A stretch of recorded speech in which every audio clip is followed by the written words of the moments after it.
Anda masih menyaksikan Political Show. PDI Perjuangan menjadi satu-satunya partai yang bisa mencalonkan sendiri capres dan cawapres pada pemilu 2024. Namun PDIP enggan sendiri dan berkelana mencari teman koalisi dengan melakukan safari politik yang dipimpin langsung oleh Putri Megawati yakni Puan Maharani. Sementara itu ada kader banteng Ganjar Pranowo yang elektabilitasnya melejit namun mesti bersaing ketat dengan Puan Maharani. Kepada siapa kemudian tiket pencalonan PDI Perjuangan akan diberikan karena PDI Perjuangan sedang berada di antara dua pilihan, Puan atau Ganjar. Nah, malam ini kita akan langsung membahasnya dengan para narasumber yang sudah hadir bersama saya di studio. Akan saya sapa yang pertama jauh-jauh datang dari Jember. Terima kasih loh sudah meluangkan waktu Wasekjen PDI Perjuangan Mas Arief Wibowo. Selamat malam Mas Arief. Selamat malam Mbak Rifana. Terima kasih. Ya. Ada Direktur Eksekutif Lingkar Madani, Bung Rey Rangkuti. Selamat malam, Bang Rey. Malam. Ketum Kornas Ganjaris, wah, udah pakai kaos Ganjaris loh. Ini, aduh, ini udah dijual bebas ya? Dijual di online. Oke, dijual di online, langsung promosi. Mas Eko Kuntadi, selamat malam Mas Eko. Selamat malam. Dan masih bersama dengan Direktur Eksekutif LSI, Mas Jayadi Hanan. Terima kasih masih bergabung. Mas Jayadi, saya akan menyapa juga nanti teman-teman dari Dewan Eksekutif Mahasiswa UIN Jakarta yang menyaksikan secara virtual diskusi kita, dan nanti teman-teman mahasiswa bisa memberikan pertanyaan ataupun memberikan tanggapan. Jadi di setiap episode dari Political Show kita selalu melibatkan partisipasi publik. Teman-teman mahasiswa ataupun komunitas itu bisa ikut menonton, bisa ikut memberikan pertanyaan ataupun tanggapan atas topik yang sedang kita bahas. Saya langsung ke Mas Arief. Mas Arief, ini menarik sekali bahwa Ketua Umum Anda, Ibu Megawati Soekarno Putri, sudah mendelegasikan putrinya Mbak Puan Maharani untuk melakukan safari politik, kemudian berkomunikasi dengan ketum-ketum partai politik. Kenapa harus Mbak Puan sih? Kenapa nggak Sekjen? Kenapa? Nah itu kan perintahnya Ketua Umum. Ketua Umum tentu punya banyak pertimbangan ya. Kenapa harus Mbak Puan yang diminta untuk menyampaikan pesan dari Ketua Umum, dari Bu Mega kepada seluruh pemimpin partai. Tetapi secara prinsip sebenarnya begini, itu soal penugasan saja. Kita ini kalau di internal PDI Perjuangan dikenal sebagai apa yang disebut petugas partai. Siapapun yang diperintah Ketua Umum ya dia harus menjalankan sehormat-hormatnya, sebaik-baiknya seluruh perintah Ketua Umum.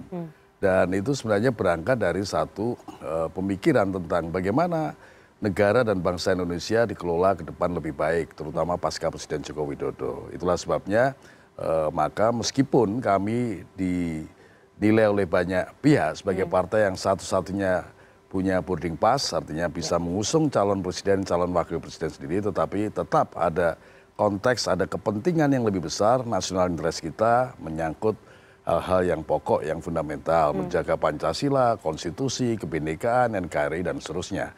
Nah oleh sebab itu maka kita harus berpandangan pada arah situ. Ya. Karena itu kita berkepentingan untuk bagaimana Republik ini kita jaga dengan sebaik-baiknya. Bahkan berulang kali kami sampaikan, sekalipun kita bisa mencalonkan sendiri, tetapi ada hal yang lebih besar di mana kita harus bersama-sama dengan kekuatan yang lain. Okay. Karena kita sadar keinsafan kita cukup untuk itu, bahwa mengelola bangsa ini tidak bisa sendirian.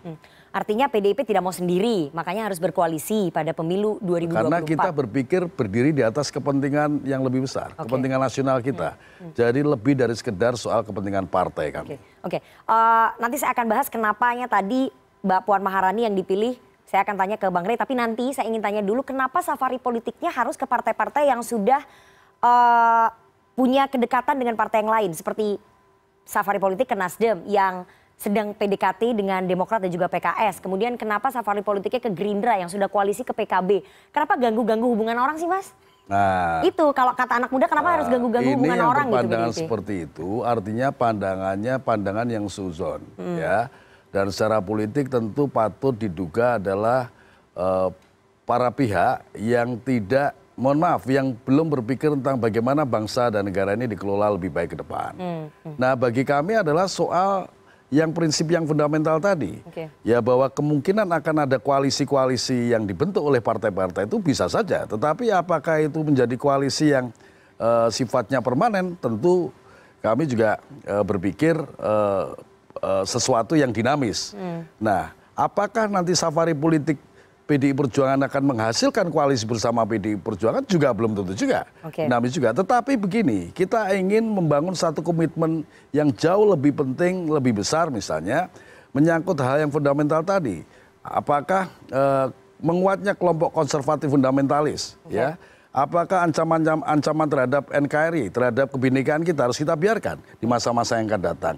Nah, pada visi itulah kita ingin bangun komitmen itu. Pada visi itulah siapapun nanti yang jadi presiden, jadi wakil presiden dan seterusnya tetap pada berdiri di atas landasan negara ini didirikan pada tanggal 17 Agustus 1945. Jadi menyangkut nasionalisme Indonesia, kebangsaan Indonesia itulah yang ingin kita kuatkan. Oke, soal kekuatan fundamentalis tadi di highlight ya. Nah, partner koalisinya yang dicari yang seperti apa? Ya, tentu yang dalam dialog itu ya, tentu yang ada dalam kesepahaman bersama PDI Perjuangan ya. Nah, siap partai-partai manakah? Tentu prosesnya masih cukup panjang ini sampai dengan bagaimana seluruh partai apakah berkoalisi ataukah secara sendirian menentukan capres-cawapresnya ke depan.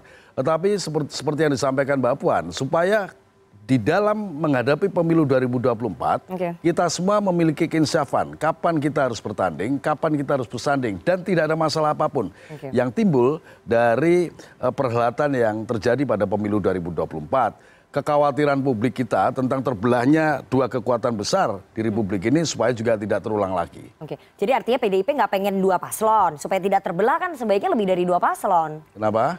PDIP Belum tentu, ini menyangkut keinsafan saja. Kalau keinsafan kita terhadap Republik ini kuat, bahwa Republik ini didirikan bukan sekedar untuk kepentingan sesaat, tapi kepentingan jangka panjang menjaga Indonesia kita.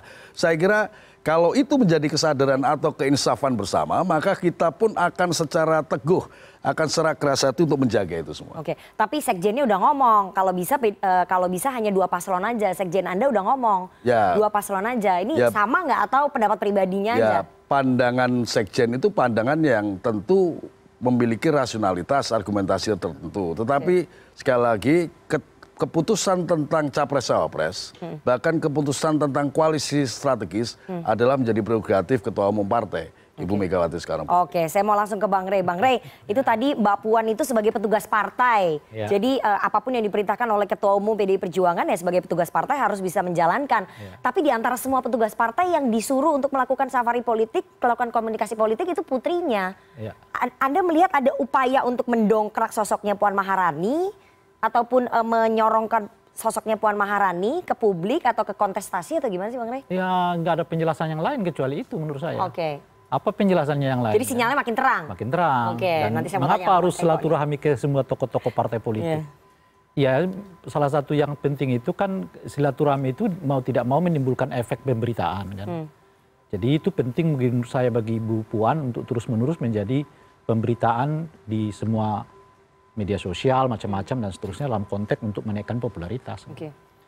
Yang kedua juga untuk mencitrakan bahwa beliau ini bisa diterima oleh semua orang.